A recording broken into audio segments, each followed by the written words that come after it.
Welcome back to our self-build extension project. I don't even know what episode we're up to be honest. Last time we were kind of forming this window, knocking various walls down. Alan's finished all the brickwork.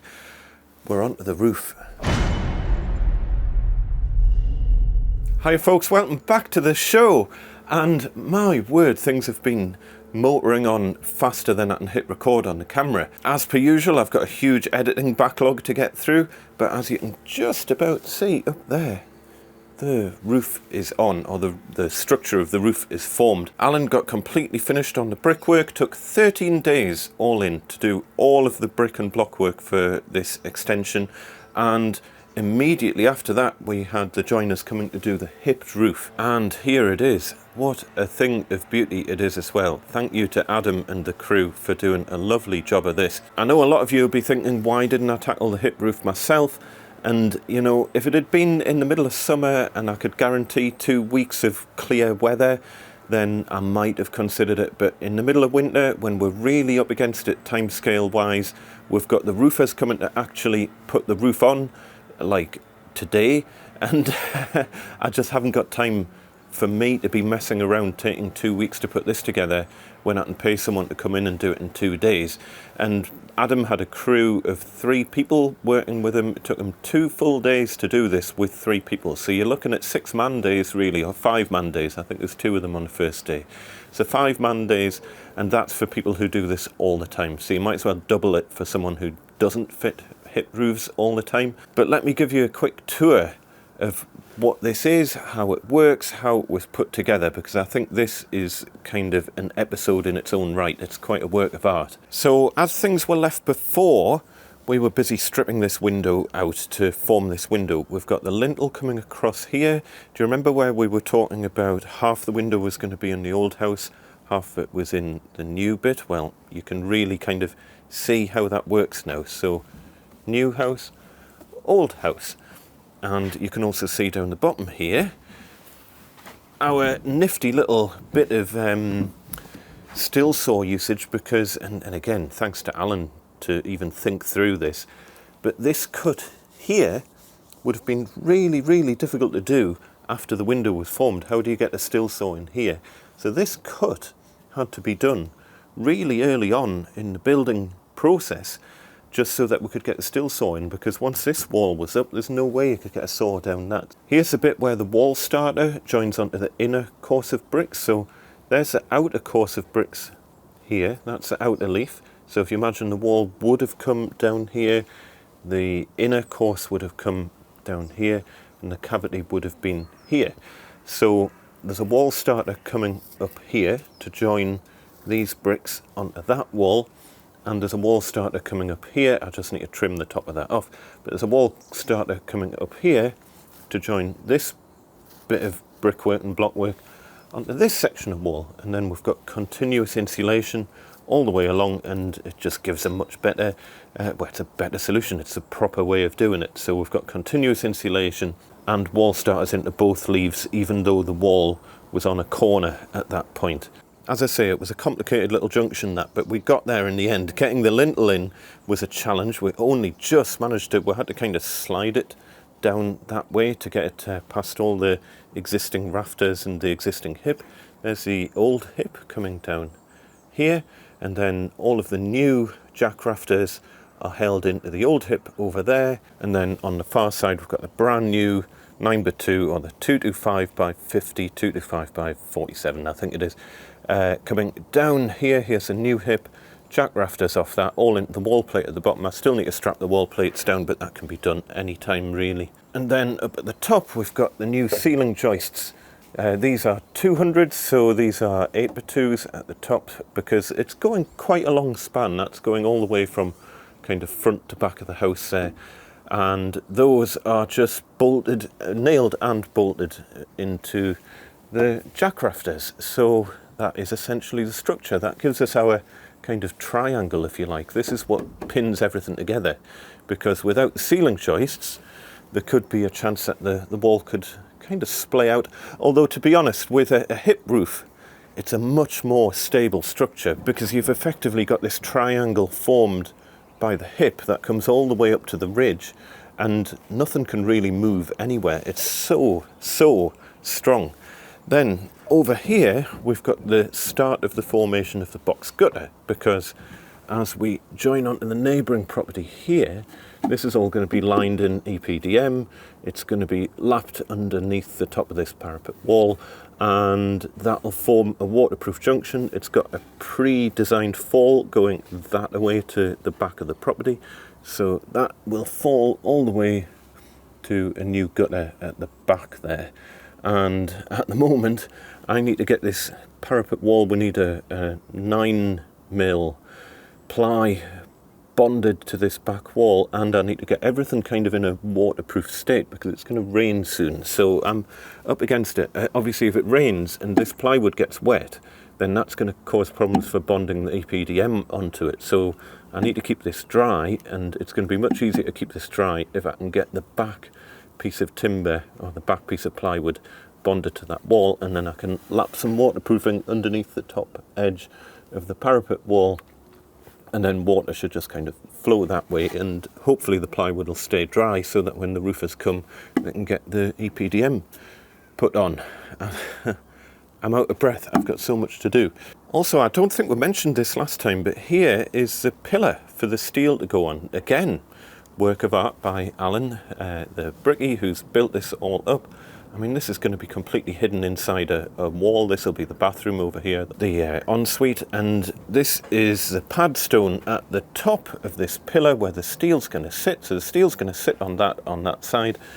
We shouldn't have had a noggin here. That noggin's going to have to come out because we can't get the steel in while that noggin's there. I could potentially notch it out, but there's going to be nothing left of it, so there's no real point in that staying there. What I will do is put a noggin after the steel, and then that will potentially stop the steel from moving in that direction. Not that it's going to move, it's phenomenally heavy. And then over on this side, the steel basically just sits on the wall plate. It sits on another wall plate on top of the wall plate over there, and that just forms the same shape as the ceiling. We haven't even tried fitting it yet. Hopefully it fits, but it's the same size as the bathroom one, so I don't see why it wouldn't fit. We've got the steel up here ready to fit. That's part of today's jobs because I would like to get that up there before the roofer starts, but I have got many other things to get on with. Just show you upper height as well, so into the kind of new loft area. That little support can actually come out, but there's going to be then new supports going in that rest on the steels. I'll show you that once they're all in because it'll make a lot more sense than me trying to explain it. So yeah, so those supports will drop in there, sit on the steels. That middle kind of one that's there at the minute will come out. It's completely not really needed. In all honesty, I think those supports are overkill. This is unbelievably strong roof now that it's in, but hey, it's part of the design and we've got to do it. But hopefully you can kind of see how everything links together there. The one kind of tricky bit that we had to consider is that there was a section of ceiling down this side that we had to keep, a section of the angled ceiling that we had to keep. I don't know if you can see it, but it's down the edge. But we've worked around that. These kind of problems, they're very difficult to plan in advance. You have to kind of work around it on site. And yeah, that is it. The rest of the loft is kind of on the other side of that tarp, all sheltered away. The joiners very kindly put a tarp over that section of the roof, so hopefully if it does rain there shouldn't be too much coming through. Although to be honest, this lath and plaster bit of ceiling here is going to come out anyway, so even if that bit of ceiling gets wet it doesn't really matter as long as it's not torrential rain. What we don't want is for it to be getting too far that way, because on the other side of that wall we've got our brand new bathroom. We don't really want the plaster on this wall getting damaged because that's a newly plastered wall, and we certainly don't want water getting through into downstairs where our temporary kitchen is. As I say, this wall needs to come out, but no rush for that. We can do that any time really, so I'll do that later on. The one tricky bit in this is going to be, we've done a little bit of the cut here. We did this cut before this block work went in. Again, plan in advance. If you can do cuts in advance, even if you don't need the cut yet, but think in advance. How are you going to get the steel saw down here once this is in? You literally can't. So we did this cut, and then the rest of this, well, we're just going to have to work our way through it really. We've got a natural, we've got a perp here, perp there, we've got perps all the way down here, so there's only going to be the odd brick that's going to have to be kind of smashed in half basically. There's no other way of doing it. You can't get a cutter in there once, well, you just can't get a cutter in there without either knocking this wall out or knocking the wall out on the other side. Did we talk about this rafter sitting across the top of this wall? It's not a problem. The original plan was that we're going to build this up with brick, which if that rafter wasn't there, we would have built this up with brick. But I can just stud it. This can just be a stud wall here, so it doesn't matter. That rafter can stay there, not causing a problem at all. There's that little slopey bit of ceiling that had to stay because that forms the ceiling over the hallway, which is a freshly plastered room, so we can't take that out. Hopefully, things are starting to make a little bit more sense, but I need to crack on and get everything ready for the roofers coming this week to put the roof on. We've got the reclaimed tiles arriving today. There's another little bit of lower parapet wall behind here that I need to sort the junction out with that as well. So there's a lot that I need to get on with.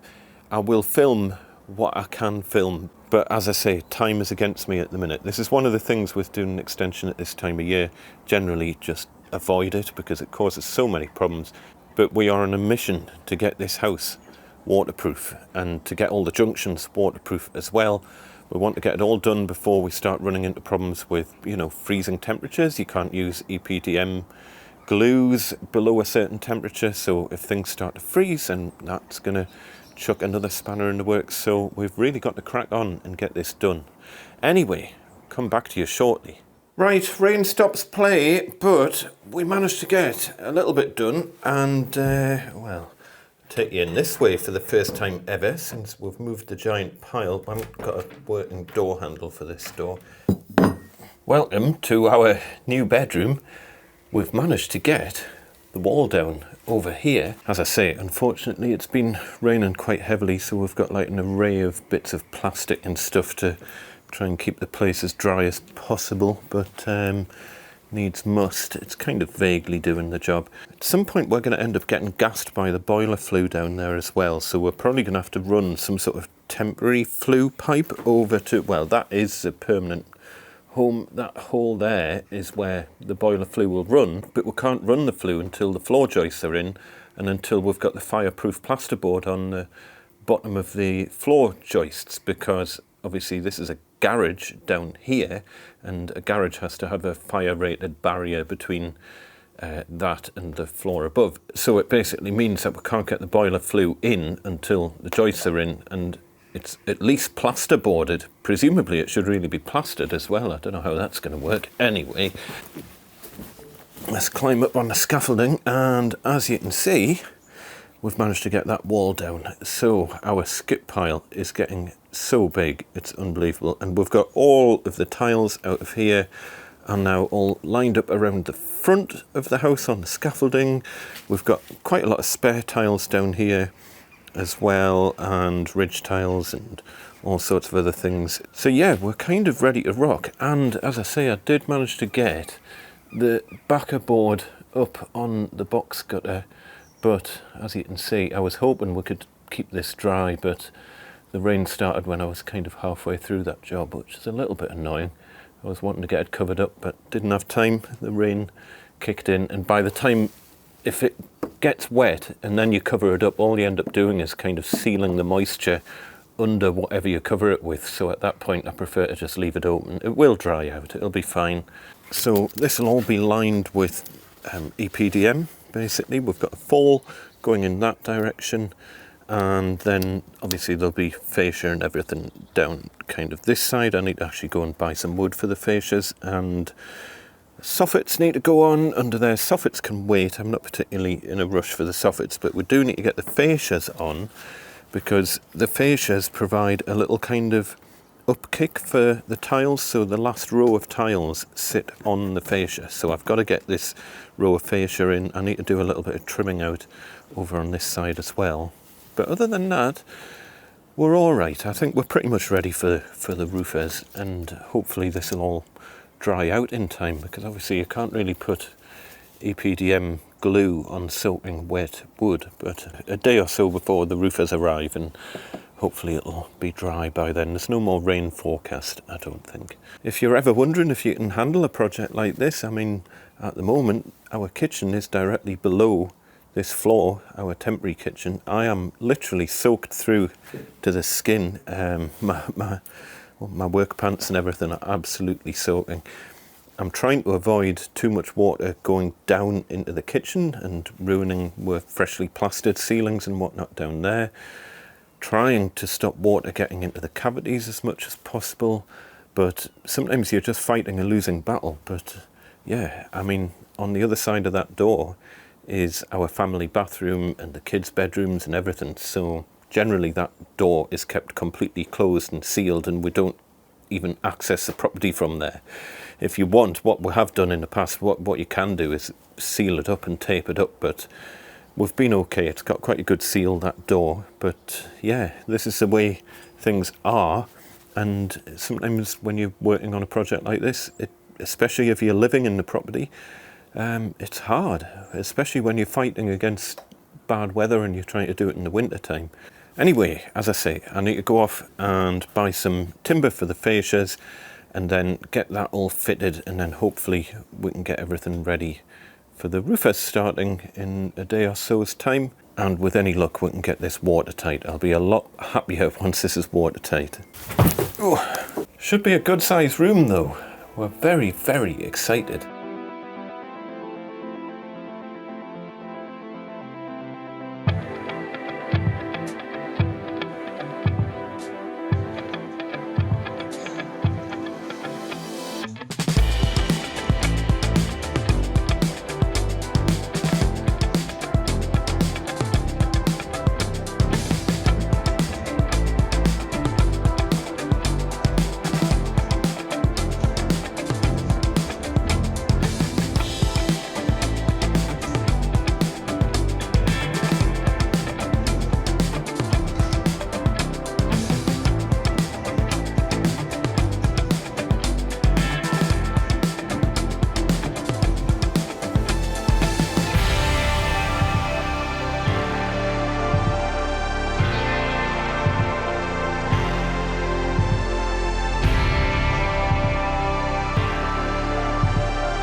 So I'm now starting to think about what I won't be able to access once the roof tiles are fitted. I need to top up the insulation in some of the cavities and fit a few of the timber details to seal up the fascias and soffits. I'll talk about the junction with the neighbouring property in a bit more detail in a future episode because there's quite a lot to discuss there. But a few of you asked, yes, there is technically a gap between the two houses, and for very good reason. This has to be sealed to keep birds and vermin at bay, and getting access to this area once the roof's fitted will be almost impossible. And no, I'm not going off for a spot of horse riding. As you can see, I've finally put my bump cap on to protect my poor noggin.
So once again, so much has happened. A little bit of time has passed. Of course, as you have seen, the steel is in and the roof is on. Not just the structure of the roof, I mean, the roof is on. You really can't tell that that roof has been extended, but that is us, kind of watertight. I've still got a few bits and pieces to do. I've got the fascias are on and the soffits are on, but I still need to sort the guttering out. And before I can sort the guttering, I need to obviously try and get it all painted and whatnot. There's no point installing guttering onto unpainted fascias, so I've managed to get the whole thing kind of primed, and I've got a coat on the fascias there. I haven't done the soffits yet, as you can kind of maybe tell. I'm not sure if you can see on it, but the thing that's going through my mind at the minute is just trying to get the place as watertight as possible. And obviously at the moment when it rains, water's going to come straight off that roof and into our new kitchen, because we don't have a roof on the kitchen area yet. That is the next job. The box gutters all done as well, all the LED flashings in, so pressure's back on me. I need to get the back roof built, because the roofers are coming back next week to fit the roof onto the kitchen area, and I haven't even started that yet. So I best crack on. No time for me to be delaying everything. I shall see you next time. Tatty bye.